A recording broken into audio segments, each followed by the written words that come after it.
This is Concepts, where two pretentious sirs quibble over ideas that explain today's world. Phil Shea and Steve Rose.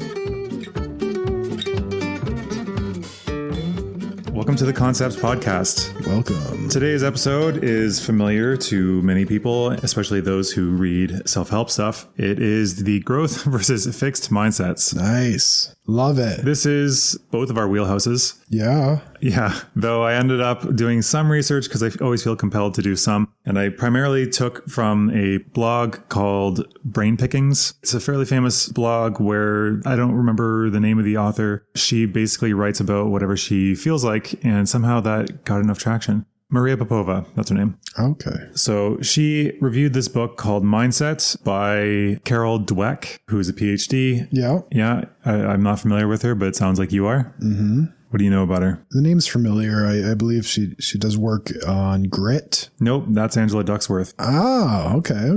Sorry, Duckworth. I don't know if there's an S in there. But yeah, she's on actually another podcast. Just a shout out to them, is No Stupid Questions with her and Stephen Dubner, the guy from Freakonomics. Pretty good podcast. Oh, right.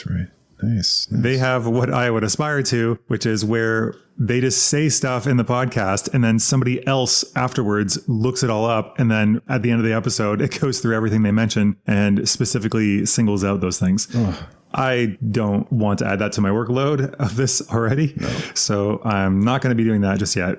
When we start making money, I will hire somebody. Yes. We can only dream. Yes, that's a dream worth having. It's a stretch goal eventually. Yes. Supposing this ever makes money, ever. All right. So I think we should probably define what a growth versus a fixed mindset is.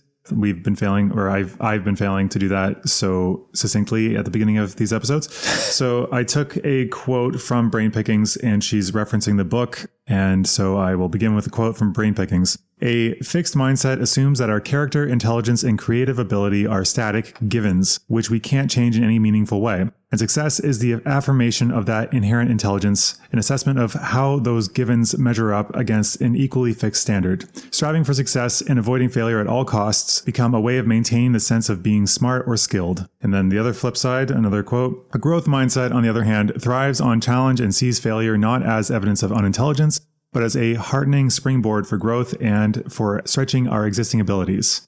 And so they kind of argue that from those stances, you can have a lot of knock-on effects that can dramatically change the outcome of a life, and that we actually adopt them very early on. No, that's huge. And the perfectionism that you can often see associated with the fixed mindset versus the learning from failures in the kind of openness you see with the growth mindset. Yeah, I think it extends to almost every domain, because I guess I kind of see it like you're a video game character where you picked your stats and then nothing really changes it outside of that. Though I don't really understand how they think that's true. Honestly, it blows my mind trying to think about how somebody would aspire or believe that they have the fixed mindset. And it's often not stated. And I think that's how it kind of pervades in their lives. But it's weird because it's obvious that children are not as good as adults at things. But I guess it always kind of comes back in adult minds to the idea of talent, which I will get to eventually. Yes. But first, I have a couple more quotes that I thought might be interesting to discuss. So this is a quote from Dweck, the book directly. Quote, it can determine whether you become the person you want to be and whether you accomplish the things you value. Believing that your qualities are carved in stone, the fixed mindset, creates an urgency to prove yourself over and over. If you have only a certain amount of intelligence, a certain personality, and a certain moral character, well, then you'd better prove that you have a healthy dose of them. End quote. I should probably don't close my quotes enough. Everything to me seems to boil down to, am I a winner or am I a loser? Yeah, like the black and white thinking there. Yeah, exactly. As you and I know, but maybe the audience doesn't. Black and white thinking is, although this is actually kind of a black and white thought, is almost universally bad.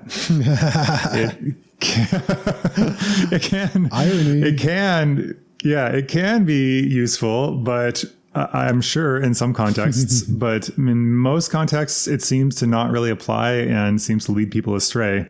Because the more I've learned about the world, the more I see that everything is a shade of gray, and there's some bright lines here and there, but it's often negotiable depending on context. Oh, 100%. Yeah. And the black and white thinking is the exact opposite of that, where people try to create certainty, or it's all or nothing. Like, this person is all good or all bad. They're an evil person or they're great. There's no kind of, well, they're a good person that does some bad things sometimes. There's no shades of gray. No, yeah. And that black and white thinking kind of being associated with that fixed mindset of I'm a winner or I'm nothing. Yeah. And you could see how, and again, going back to men defining themselves, I spoke about this in the last, maybe both podcast episodes, but men defining themselves as their jobs. And I guess that actually was more the Fox and the Hedgehog. We were talking about these people who see this as their domain. Mm-hmm. They feel that they have to come out ahead and win whatever it is they see as a contest about being right or whatever. They don't actually care about the truth because that would be evidence of them being dumb. One question I have written down here, well, two questions about it boiling down to being between winners and losers. For one, what use is practice for people who believe that you can't grow or that this is all you have? Like, what is practice then? But then that one I didn't really want to dwell on. I guess obviously the answer is not very useful. Ooh. But the question I wanted to explore was, what is a loser? Do losers exist? What do you think? What is a loser? Like somebody calling themselves a loser? Like, I'm a loser? Well, I guess, yeah. Like what, besides like the obvious, like they always lose, but I don't even think that fits, honestly. Like in real life, if we think about things more nuanced, like what is a loser actually? Does a loser actually exist? Can you be a loser? Mm-hmm. And if so, what would that even look like? Well, it's interesting that you're using the phrase as kind of an identity, like I am a loser. I would tend to rephrase it as I have lost frequently recently. Like, you know what I mean? Versus making it into an identity. Yeah. I guess the only way it can really fit for someone to be a loser is to say certain identity features would be loser-like or conducive to losing. To me, I guess I've already thought about this, obviously, because I posed the question, but did you want to try some more on that, or should I just give mine? Well, I'm pretty much saying that it's an unhelpful way to identify yourself. What are your thoughts? Oh, well, that's the thing though. Like I never stipulated that it had to be about yourself. It could be about somebody else. Yeah, I would say it doesn't exist, in that it's more helpful to look at it as something that has happened to you over time, but not as a black and white, you are this inherently, you know? While I agree that it's not helpful to identify yourself as that, it is helpful possibly to use it on other people, potentially. The same function. Tell me more. Well, because it's the same function as shame, right? Like shame as a role, like you shouldn't use it as like a parenting strategy, but societally speaking, shame evolved in our species without having to get the law involved or like the state. It's a way to control certain behaviors. Like you shouldn't be shitting on people's lawns. If you did that and people know you did it, you're going to be shamed for it and you deserve that shame. Okay. Got it. I think in that context, it is actually useful. So should you just wait? Let's back up again. Okay.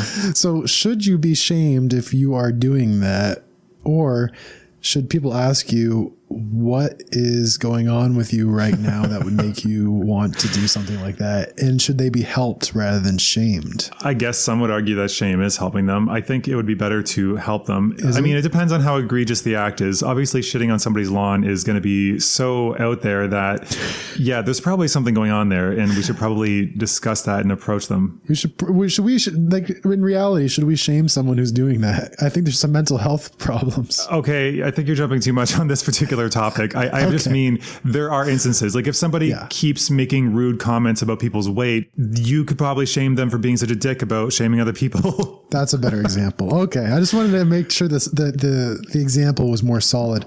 Oh, whatever. Just make it. Okay, so anyway, back to the question, because I don't know how much time you actually have today, given that you were late again. An hour. I'm leaving that in. I've been editing it out so far. Okay, so for me, if a loser exists at all, to me, a loser is somebody who refuses to try to change what they're doing, to strive for what they want, and to accept defeat. But that last point, especially within reason, because some battles are just a waste of time and energy. So I think generally not being willing to adapt, I guess also while simultaneously complaining about it or expressing desire to change and not being willing to put the effort in. But that could actually, ironically, be more of a fixed mindset thing, because those people think that they can't escape that. I guess it's not working for them, but they're unwilling to change in any regard. Even if it were easy, those people are losers to me. But again, I'm going to say that they don't have to perpetually be a loser. They are currently they don't a loser. But if they were to change these things, like, yes, note that if they were to change and to start trying or to start striving for what they want, or to maybe approach things in a more creative way and not give up. Giving up, that's basically what a loser is to me. Like, you have a goal in mind, you tried a little bit, but then you just decide, oh, sour grapes, like, oh, that's not worth it anyway, kind of thing. That to me is a loser. Got it. Okay, so and then you're using the word loser to kind of illustrate the extreme extent of this fixed mindset. Is that correct? Yeah, I think so. I would say so. Okay. Let's stay on the loser example again as an extreme example. Let's bring in some compassion again, like the lawn feces individual. Someone who's hopeless and who's gotten to a place of giving up. Could there be some, I guess, underlying mental health situation there where they have tried and things have got so tough that they are at a state of hopelessness, almost like suicide? And would that loser label then be necessary even in that situation? I think you're far too primed by your profession to see this as what I'm saying. Yes, obviously in that case, they might have something going on, but I'm talking about, have you ever met like just a really stubborn asshole, like a really stubborn person who will not explain anything. They will not take any other person's input. They just say, this is how it is. Nope, can't do it. Yeah. Okay. Maybe there's some mental health going on there, but the thing is, if they function normally, it would be not otherwise specified. It would not be something that would actually show up on any real tests. So you could still be compassionate. I don't think where I might be going wrong here is that if you say loser, it's not a helpful term. You shouldn't even say that to the person, but I would say the archetype of the loser would be this to me. Yeah. I actually get your argument, and I see the flexibility in it. And I'm just so hesitant to use that word because it comes with so much baggage. Yeah. I'm only basically exploring the idea because the fear is to be a loser for the fixed mindset, because they think this is all I have and I can't get any more of it and I don't want people to know about it. So I have another quote from Dweck. Quote, do people with this mindset believe that anyone can be anything? That anyone with proper motivation or education can become Einstein or Beethoven? No. But they believe that a person's true potential is unknown and unknowable, that it's impossible to foresee what can be accomplished with years of passion, toil, and training. End quote. Yeah. Is this the growth mindset? Yes, this is the counterpoint, because I know that people are going to think that the believe it and you can do it is going to be like kind of, I bring up The Secret actually later in my notes. The Secret or Think and Grow Rich, Napoleon Hill, these kinds of ideas. It's not the same as that. Mm-hmm. Might as well get into it now. Think and Grow Rich and The Secret both focus on just intent, just focusing on the idea of it. And I can see some value in that, supposing that focusing on this goal and keeping it in mind and making it like a SMART goal, specific, measurable, attainable, realistic, and time sensitive. That don't worry about that. I'll link to it, but just as a refresher, just something that's specific that you can actually move toward and is actually realistic. I think if you do that and you fixate on that, then yes, you will start taking steps moving forward. And that's the only value I can see in this. However, The Secret does take it a bit further. I have not read the book, but I have read about it. They believe that just by the intention of a conscious being will signal to the universe and the universe will provide, which I don't buy. I think this differentiates from that in ways that you can probably find pretty obvious, right? Yeah, the whole metaphysical piece goes beyond reality, and it can make you just not take action because you're kind of almost entitled, because it's like, I thought it. Yeah, everything happens for a reason. I thought of it so hard that it's going to happen. The universe will provide it. Yeah, I don't know. It's not realistic. No. Yeah, not realistic. Another counterpoint I thought people might come up with was so basically when I'm doing research for this, I'm thinking about any possible questions you might come up with and any possible objections that might come up. Did you think of my lawn feces objection? No, because I didn't think of that example until I said it. Anyway, the other objection was that people, especially in the tech community or startup community, they say fail faster, right? Fail faster, get to the point of failure. I think fast, it does. Well, it does need some caveats. It does need some add-ons to that, because I think what they mean, and again, you have to steel man these, either take them at their best interpretation, is that you need to ditch or modify bad ideas to make it into something better. So if it's obviously a failed idea, don't continue running at it. But also, at the same token, don't start something with the intent of failing. Like, I think we mentioned this earlier, that we're doing this badly, but we're doing this to the best of our ability. No, I'm doing it with the intent of failing. Well, then you're dumb. Why do I have you on here? Because I have a growth mindset. No, but you don't grow from purposely failing. I don't know if you're playing devil's advocate. I'm not purposely failing. I'm just exaggerating. Yeah, you're joking. Good. Dumb. Okay, so am I a loser? If you were constantly purposely failing and purposely tanking other people in a nihilistic way that was just self-serving for your own position in the world, yeah, I would say you are a loser. Then yes, yeah. If you there's another form of loser is somebody that consciously tries to make other people fail and just relishes in the sadism of it. Those people I would say are losers. Got it. Yes. But it does make me think of a quote, because like the most favorable interpretation of that is a quote. I don't remember who it was by, but those who have given up on their dreams will encourage you to give up on yours. And that's the whole quote. That's because they think they're saving you the hurt of trying and not achieving, not attaining your goals. Oh, nice. It's a compassionate way of looking at things. Wait, which is the person trying to stop you or my interpretation of it? It's interpreting the person trying to stop you in the best possible light, as in they're not sadistic, that they're just trying to prevent you from the pain of failure. I think they're both being compassionate. I mean, my interpretation that way is compassionate, but as well, the person trying to stop you thinks they're being compassionate, right? Yes. They think they're helping you. Exactly. Yeah. Versus interpreting that person as just sadistic and bad.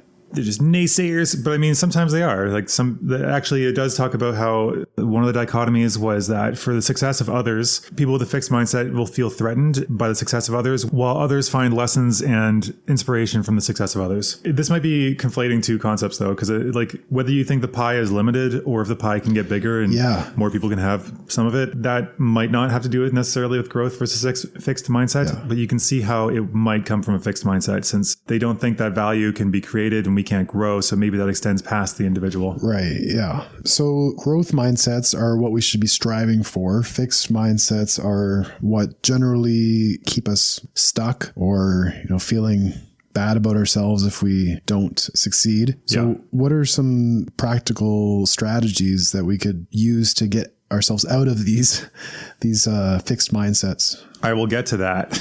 Okay. I can't wait. I need to know. I know you're chomping at the bit. Champing at the bit? Yeah. Well, actually, one thing that I found interesting was there was an experiment, and this leads into what we can do with children, at least. Okay. There was an experiment where they got kids to solve a puzzle. It was a fairly easy puzzle. Then they praised them based on two factors. One, they said, you tried really hard at that. And the other one, they said, wow, you're really smart. So the difference is one is an inherent trait, you're smart. And the other one is something that can be changed based on effort. Okay, you tried really hard at that. And so then after that, they asked them whether they wanted to try the original puzzle again, a simple puzzle that they got already on the first try, basically, or if they wanted to try a more challenging puzzle. I'm assuming you can guess where this is going. Yeah, I think I've heard a very similar experiment in terms of you praise them for inherently being good at the puzzle. It's more of instilling a fixed mindset versus praising their effort. You're encouraging a growth mindset, and the ones who got the praise for their effort versus their inherent skill, I'm assuming likely did better in the long term, correct? I believe so, but I think that's like the entire thesis of the book. It makes me think, though, of times when people have called me smart or competent in some way and then immediately doing something stupid in front of them. I've done that a bunch of times. I remember in China, I was just starting teaching there, and my Chinese co-teacher had said that she heard that I was 聪明, which I was like, what? Which 聪明 means smart. So she just said, oh, I heard you're very smart and that you're studying Chinese. And then I'm like, huh? I have no idea what she just said. And that's like a really basic word that I should have known. But so what I'm getting to... What I'm getting to with this is like, if somebody calls you smart, you don't want to shatter that belief. Oh, this person thinks I'm smart. Okay, well, I don't want to continue trying in front of them. I don't want to continue opening myself up to potentially looking like an idiot. So I'm just going to stop. And you have to walk on eggshells around that person. So I see where the compliments based on someone's inherent ability, like you are inherently good or smart or whatever at this thing, it sets you up in a perfectionistic mindset where it's like, oh no, they think this of me. Now I have to preserve it. And you get in a very self-preservation mindset versus being willing to mess up and fail and try different things. For sure. And I think now that I think about it, that in that moment, I didn't really care that much. I did feel a little bit embarrassed about it. Yeah, it seems like that would be a huge thing because you're trying to preserve your ego in that moment. And ego preservation, I think that's a really key piece of all this. Is a fixed mindset is really built around an ego and the preservation of that ego. Good humor. What's that? Like having a good humor about yourself, not taking yourself too seriously. Right. And that would be the growth mindset, which is the opposite of that self-preservation of the ego. Yeah. So taking yourself lightly, wearing your identity like a light cloak that can be cast away at any moment. I'm partly here quoting Weber, a sociologist in... yeah, I was going to say, are you just going to like throw that quote out there and then pretend it was your own words? Protestant Ethic in the Spirit of Capitalism. Max Weber, classical sociologist. Okay. He's classical... But he uses that to talk about keep wearing your possessions lightly. And that's the kind of Protestant ethic of not really being identified with your possessions, but building God's kingdom on earth. But I'm applying this to your identity category. Like you can fill up, it's like filling up a bag full of labels, which is like your ego. And you're trying to preserve that bag of labels with people who are trying to like snatch it from you. And you're like, no. And you're like a very miserly person with your money bags of identity labels. Versus someone who's just kind of like wearing them like a light cloak, just throwing them around, boomeranging them around, whatever. Kind of seeing them as bouncy balls they can play with and toss away if they need to. Yeah. Bouncing a ball around. Yeah. Versus like the money bag, more durable. The money bags. Whereas money bags you're talking about, it seems like he's got a bunch of glass in that bag. Yeah, don't take my money bags. Versus this kind of playful approach to the identity category. I don't know if he's necessarily like in my mind. I guess what I'm thinking about this, matching it to this topic, it's more like they're afraid that somebody's going to take it from them, but also they could trip at any moment and just shatter them all, because even just a misstep can cause all these things to be taken away from them in this mindset. For instance, if you make a mistake at work, then, oh no, suddenly you're incompetent, right? Mm-hmm. Oh, and this is like a huge piece of counseling with clients. It's one of the main topics is the weight of having to bear these identity labels that were largely instilled early on in early childhood, getting praise for one's inherent ability to do X. And we see this huge in sports. Mm-hmm. And neither of us play sports or are involved in kind of that culture. Did you do any real sports when you were younger? Taekwondo, but it was a little different. You know, the hockey and the soccers of the world it's a whole different category, particularly for children who are aspirational into the professional leagues and all that, where the pressure really mounts. And right. This is one of the themes that I've seen with, it's huge with professional sports, is instilling these types of rigid social comparison oriented identity categories, which act almost as like this iron cage, not to quote Max Weber again, the iron cage of identity versus the light cloak identity, you know? So they're trapped in it. Trapped.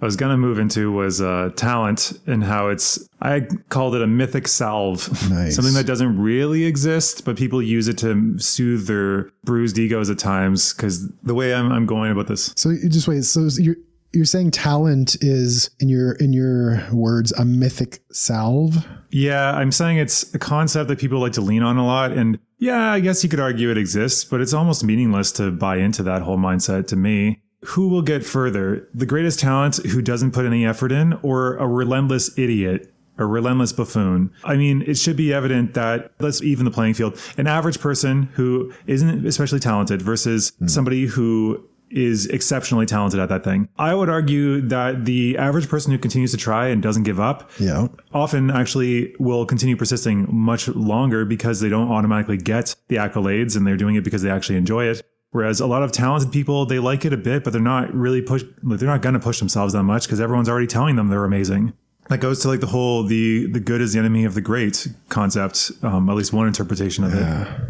That is huge. Yeah, people who identify as particularly talented are being told that all the time. And I can relate to playing the piano growing up. Like, you are so talented, you are great at this, and you get the constant drip of validation, which almost makes you just like, well, I'm already great. I don't need to learn any more songs.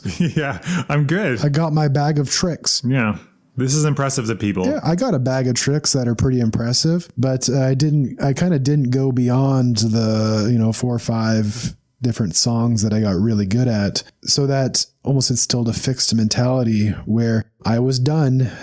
Take it out of the oven. He's done, Yeah, all finished. Nowhere to go from here. No finished. He's talented and he's finished. And I just pull out my bag of tricks. My miserly bag of tricks. Yeah. Don't steal my songs. Nobody else can learn these songs. And then I would get my validation and then not really practice much of the time. Right. So this makes me think of the next quote. To the fixed mindset, quote, effort is a bad thing. It, like failure, means you're not smart or talented. If you were, you wouldn't need effort. In the other world, effort is what makes you smart or talented, end quote. So the first world being fixed mindset and the other world being the growth mindset, where they see basically in the growth mindset, failure is a setback, while in the static mindset, it's just a mar on your reputation, just proof that you are not good in that way. And actually, in some weird way, some people in the fixed mindset believe that even putting in effort to fix something is actually showing your hand. You're showing other people that you're weak in this area and you could be attacked there. So that also does not really work well with collaboration. Because you wouldn't want to collaborate because you're exposing yourself to potentially people seeing like, oh, he's maybe not that great, or he has to try. Look, he's trying. He's staying up late for the project. It actually made me think right now of you're right. I'm just gonna random tangent first. I read this book called Warrior, Soldier, Magician. Yeah. I don't remember. It's this book where it talks about, I remember that. Yeah, Jungian archetypes, where it made me think at one point I had maybe a more fixed mindset, because in it talked about like the wizard, which I think I am probably closest to that archetype, which is mostly focused on knowledge. The good wizard and the bad wizard, there's each archetype has good and bad. From what I remember, this was like half a decade ago. The good wizard likes to share ideas and collaborate with people and understand new things and hopefully come up with new ideas by fusing them together. Whereas the dark wizard, which at that point I was kind of on this knife's edge between the two, the dark wizard hoards knowledge and does not share it because they don't want other people to have it, and they kind of become like a information broker. They have key information and maybe they'll sell you like a tiny tidbit, but they still won't give you the whole picture because they feel like it helps them. Yes. And I feel like this kind of plays into that, because if you're afraid of people knowing more or getting an edge, and if the pie is only so big and you want to get the biggest slice, this would be a great way to do that. Yeah, I really see this huge, not to always bring it back to grad school, but it's just reminding me of the approach to knowledge there tended to be that very hoarding and, okay, I'm not gonna put this out unless I copyright it, and oh, don't steal my ideas. And it was very much oriented toward that versus what I've actually done. The exact opposite of that is just publishing all of my best ideas publicly on my website, which really it leads to a lot of plagiarism. I guarantee you. Even your students. Yeah, that story. You have to tell it. It turns out. But if you can you do it without stripping it down? Yeah, okay. It was a while ago when I was teaching at Eastern Michigan University. I had the students do a short little paper on a sociological concept. And this particular person decided to do it on, I think, Durkheim's view of happiness, which if you type that into Google, Durkheim's view of happiness, you get my article as the top one. So the student actually copied my website article and submitted a big chunk of it plagiarized. And as I was reading through it, it became very apparent that this was directly from my website, in which case I gave the feedback. Plagiarism from here, my website, and didn't hear anything else from that, but yes. No.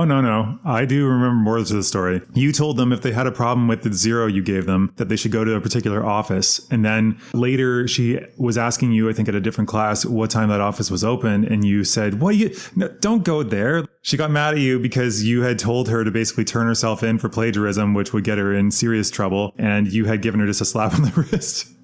And she was like, well, why would you tell me to do that? Oh, this was a different situation of plagiarism where I gave her a little slap on the wrist, and then she was like, where do I grieve this? And I'm like, well, this office, which is the office that would likely kick you out of the university if they found out you did it. So yeah, the student would be turning themselves in if they went to that office.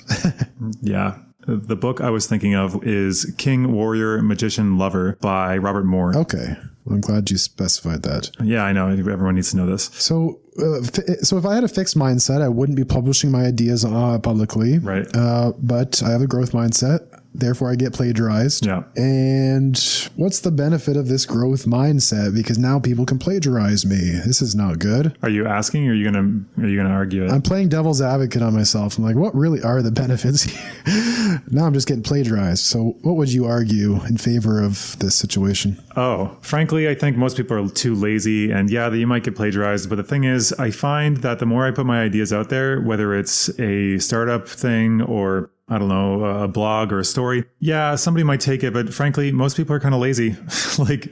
I remember my one roommate who was also in the startup community and more of a tech guy, also named Phil, funny enough.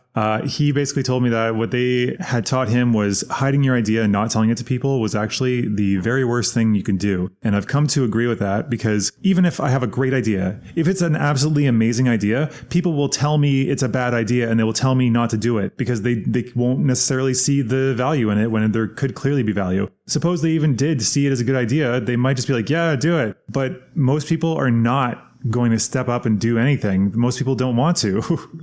So I don't think that there's any real risk of that. If anything, I find telling people ends up finding me like-minded people. It finds me resources. People will tell me ideas that they have that's related, and they'll just give me stuff that will be useful in the future. Like I did the same thing with my short stories. And if nothing else, because short stories, people aren't going to usually steal that because it's often not very good. But in doing that, at least it shows yourself that like nothing bad's really going to happen. And if anything, maybe you could be like an inspiring example to other people who see how bad you were at the beginning and how far you ended up coming. Yeah, no, I see that side of it too, because being afraid that someone's going to steal it assumes that everyone is trying to. Well, everyone is untrustworthy as well, that it is valuable to the point that people want to steal it. Or even if it is valuable, whether people are willing to take the actions, Right. But in addition, it also is often, I find, coveted in a way, your own ideas, because people seem to think that they will not have another big idea. This will be the only one. That's one of the reasons why people don't want to share these things. Like if they take that, then I'm done. Like I can't do anything else. But that's not true. Right. It's like my 5 songs. If somebody else learns them, I'm no longer unique. Yeah. I'm no longer special. Yeah.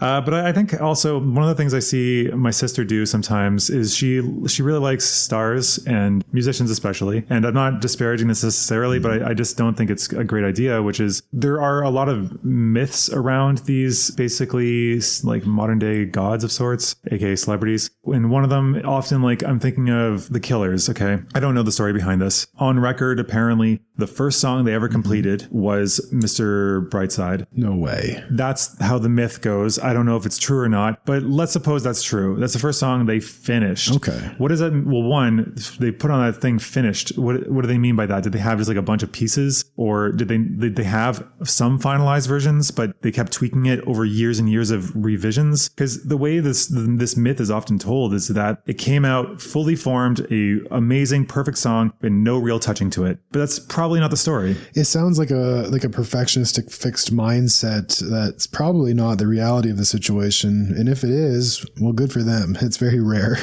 I can't see it being the case unless they all came from a number of different bands and they were all like basically proficient experts at that time, which I don't think they were. So I don't buy it, but it's a nice story, but maybe a misleading one. Which can lead other people into false expectations of their own performance. Yeah. Exactly. One area I did want to talk about here was that some domains that people may not look at as areas where you could grow would be relational and romantic, which I'm not talking about sex, though, of course, that would be included because it's another skill like anything else. But I find that again, referencing pickup, it's like we have to do it every friggin' episode. I'm actually going to reference it twice in this episode.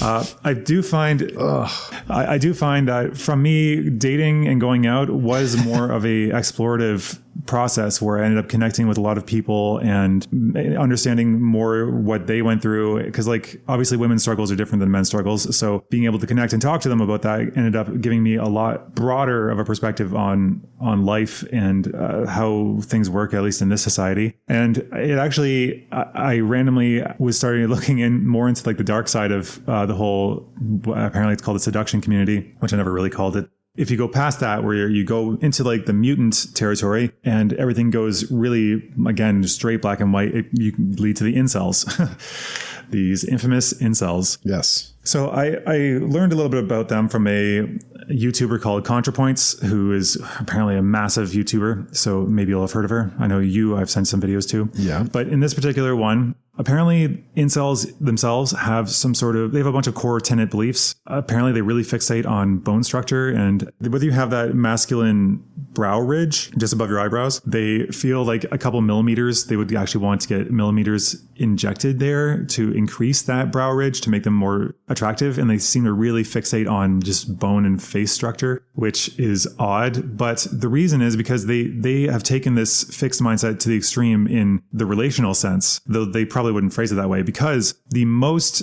hateful person in that group to that community is an incel who believes they can become not an incel, who can excel in a way that allows them to grow up to be like a full human, I guess, that will be loved and have relationships. They actually really detest those people, apparently, in some circles, because it kind of throws in the face of the other ones that you could fix this, but they don't want to hear that. They just want to commiserate. Wow. The fixed mindset in that community. Yeah. To the point of it being, in the skull, the brow ridge, determining the difference between worthy humans and unworthy humans. Yeah, and it's weird because it's like, why would they even assume that any animal sexuality is purely based off of a single facet? Like, no species is going to survive very long if it's just like single facets. Like, everything is multifaceted, especially in this. How do they explain ugly guys getting women? I guess they always just say they're rich, but that's dumb. It's silly, and they could fix their problems if they were to accept that they could fix them. But this is, I guess, maybe I would say they're losers in that way because they refuse to acknowledge that they can improve. Okay. But again, it's not helpful, and we as a society need to fix that whole thing because, that's not a good domain for either sex. Yeah, using the word loser in that context would get a lot of sympathy broadly in the public. Yeah. Because that's generally the view of it. Those people that go out and shoot out public areas or drive the car onto the sidewalks from the incel community. Yeah. I think you wouldn't get much pushback if you were to use the word loser there. Now back to my compassionate perspective. Yeah, I'm hesitant though, because like these people are people that are already widely hated and without supports, and the supports they've found are toxic ones. So yeah, you're right. Compassion is required. Though I think an examination of masculinity is actually something I wanted to talk about, but just going to briefly touch on it. I think right now the problem is we've basically talked about the problems with masculinity, but we have not really emphasized or focused too much on what should be replaced with. Like, we can't have a vacuum. You can't say, don't think about this, don't think about that. Yeah. You have to replace it with an idea or something to aim for. And so far, it seems like we figured out, toxic masculinity, the patriarchy. Yet we have not heavily impressed or had too many works that have pushed people towards actual positive masculinity. Yeah. Though, I mean, they're trying, I guess. Yeah. So instead of the advice of just don't be an incel loser, it's more of a, what do you do then? And is it fair to kick someone when they're down, when someone's in that dark space of contemplating that? It's like addiction. Exactly. And we can even apply this to situations where someone's going out to commit murder. I would take this approach to that even extreme. And you might argue, well, even at the most extreme, the person is psychopathic and they can't change. There's some argument that psychopathy cannot be changed, but why not try? You know, what's the harm? What's the harm in trying? Well, that particular one, I mean, psychopaths, apparently they don't respond to punishment, but they do respond to reward. However, that is politically untenable because arguing we need to build a facility that is specialized for psychopaths where we can reward them for good behavior, that is not going to fly well with people, generally speaking. No. So back to like the incel example, it's like a fixed, the extreme end of a fixed mindset. Really an extreme example of it. And to kick someone when they're in that unhelpful, though your definition of the concept fitting, what do we do? And so we just not give children compliments of their...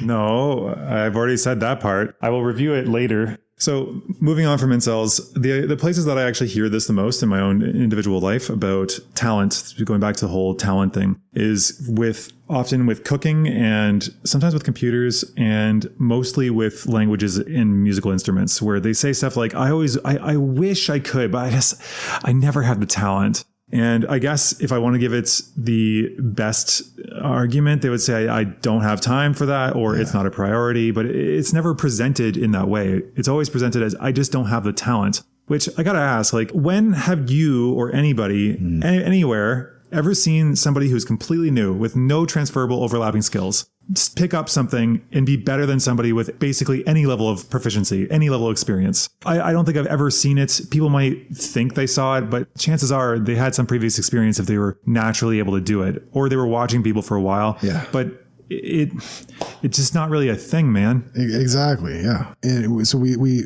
attribute talent to a situation where the person actually had some experience that is invisible. Right. I mean, like, I guess if, say, you've done a lot of martial arts, many different kinds of martial arts, and then suddenly you go to, say, rock climbing, you're like, I've never done this before. Yeah, okay. But like, you've put a lot of points into physical knowledge and strength and knowing your body. So it would transfer over. I guess this kind of goes back to Gardner's different kinds of intelligences.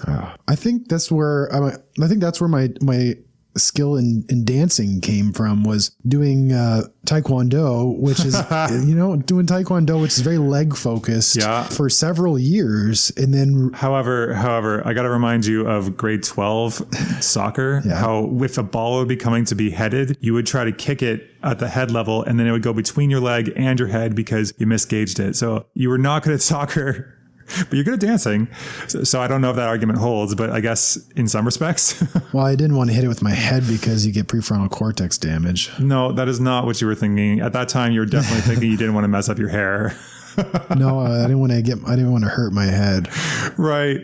All right. Anyway. So instead I tried to kick it. Yes. Yeah. Well, I guess the difference also maybe Taekwondo is a lot of kata, which is just the practices, I think, on your own. So maybe the fact that there was no moving target or anything to interact with, you were better at getting into dancing solo. I guess it's not a team sport. So yes, I'm good at non-team sports. Yeah. So we're going to do a post on intelligence at some point. But here, Dweck quotes a 7th grade girl when asked, I think, what intelligence is. I don't have the context. I just have the quote. So, quote, I think intelligence is something you have to work for. It isn't just given to you. Most kids, if they're not sure of an answer, will not raise their hand to answer the question. But what I usually do is raise my hand, because if I'm wrong, then my mistake will be corrected. Or I will raise my hand and say, how would this be solved? Or I don't get this. Can you help me? Just by doing that, I'm increasing my intelligence. End quote. That's a 7th grader. Ooh. She's really got it, man. That's insightful. Yeah.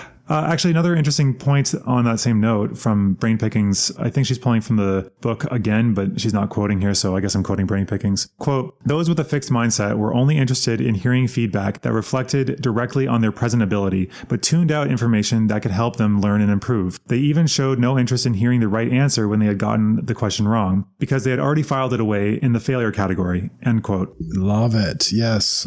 reminds me of the difference between narcissism and non-narcissism. Very much narcissism being associated with a fixed mindset of only wanting the good. I don't want to hear the criticism. And criticism comes in. It's like, no, can't hear that. Yeah, I mean, it can be annoying and painful to get criticisms, but yeah, it depends. Because I find, for instance, when telling people about the podcast, I might have already mentioned this before, but somebody just said, when I told them, they said, that's a really saturated market. That's not helpful. Like constructive criticism, I think, needs to be focused on in particular, because sure, it might be competitive, but like, so should I just not do anything? Should I don't know what I'm supposed to do with that. But okay, so examples of growth mindset, you keep asking me for actionable stuff. I do have them. I just save them for the end. Yeah. Because I mean, the takeaways. Okay. So this is the conclusion. Give me the tips. I just want the tips. The conclusion is after this. So examples of growth mindset. This is from a website called positivepsychology.com. which we should probably talk about positive psychology at some point. Yep. So students with a growth mindset may display behaviors like 1, asking the teacher to demonstrate a new way to do a math problem. 2, volunteering answers in class even when unsure. 3, asking a question even if it might seem basic or stupid. Remember when I kept asking people, what is fire? Yeah. Oh, I love the stupid question thing. Well, I mean, like, they're like, well, it's fire. Like, but that's not answering my question. How is it? What is it? 4, seeking out problems that will push them instead of problems that keep them safely within their comfort zone. Yep. Conclusions. I'm not saying all this as a means to shame people with fixed mindsets, but rather to offer an alternative. Sure. Using the word loser. Well, that was more because they might see themselves as a loser. And I think that it's not possible to be one as long as you keep trying and you keep trying to improve. Ah, okay. Got it. So that's where I was going. After all that I've said, basically my point is none of this is fixed at birth. And you can always examine and reassess how you approach things, catching yourself thinking self-defeating thoughts. So you're not destined to be a loser. You can just fall into loserly tendencies if you choose not to change. Yes, because there are limiting beliefs here. The limiting beliefs, I think, is a concept from Buddhism, but it's a belief that stops you from advancing, as the name implies. But in this context, the limiting belief would be that you can't improve and this is all you've got. Because if you buy into that, then you will not improve. You will not push yourself. You will avoid challenges because you'll just see them as further evidence of your stupidity. And that is no way to get ahead in life. So what this means for you, the adult listener of this, presumably. What's it mean for me? For you, well, fine. Well, anybody, adults now, because I've specifically said kids before. For adults, my thinking is basically all great people throughout history have started as bumbling children. Okay, none of us started fully formed, coming from our parents just as a competent adults. That's not how it works. All these people are just ordinary people, often with leg ups. Yes, that's true. And yes, if you're in a bad circumstance, then maybe you won't become an Einstein. However, you can still become a variation of that. You can become a great version of yourself that gets there through hard work and effort. And blaming the circumstances or blaming external things won't help you. And I know that, yeah, we should and could still make things more fair. However, dwelling on that's not going to help us. So bottom line, you could be a great individual that will make your mark on history, supposing you actually continue to push yourself your entire life and don't just rest on your laurels and think that this is all I've got and this is all I can do. That's for adults. For kids, however, we need to praise effort, not inherent skill. Wow, you're really trying hard at that. Or you were very creative in the way you approach this, or something about the actual things they can control, because they can't control whether they're smarter or not, depending on how you define intelligence. So I think that is important. Praising things within their control versus praising things that are not within their control. Right. Because praising people for their ability will make them actually avoid exposing their shortcomings. Yeah. But according to Dweck, what makes the growth mindset better is that it creates a passion for learning rather than a hunger for approval. Yes. Love that. Passion for learning rather than a hunger for approval. Let's just take a moment to appreciate that. Yeah, so good. I thought you'd like it. So the final quote, why waste time proving over and over how great you are when you could be getting better? Why hide deficiencies instead of overcoming them? Why look for friends or partners who will shore up your self-esteem instead of ones who will also challenge you to grow? And why seek out the tried and true instead of experiences that will stretch you? Passion for stretching yourself and sticking to it, even or especially when it's not going well, is a hallmark of the growth mindset. This is the mindset that allows people to thrive during some of the most challenging times in their lives. End quote. This has been some really nice concluding takeaways. Thank you. You are obviously inherently skilled at finding these things. No, I just put in a lot of effort. And by that, I mean, I read stuff. Oh, you got me. I gotcha. That was so ham-fisted that it would be hard not to. So I should rephrase that. You put in a lot of effort and obviously it paid off. And those were some nice takeaways. Thank you. And with that, thank you for tuning in and listening to our third episode of the podcast. And we hope to see you again. Take care.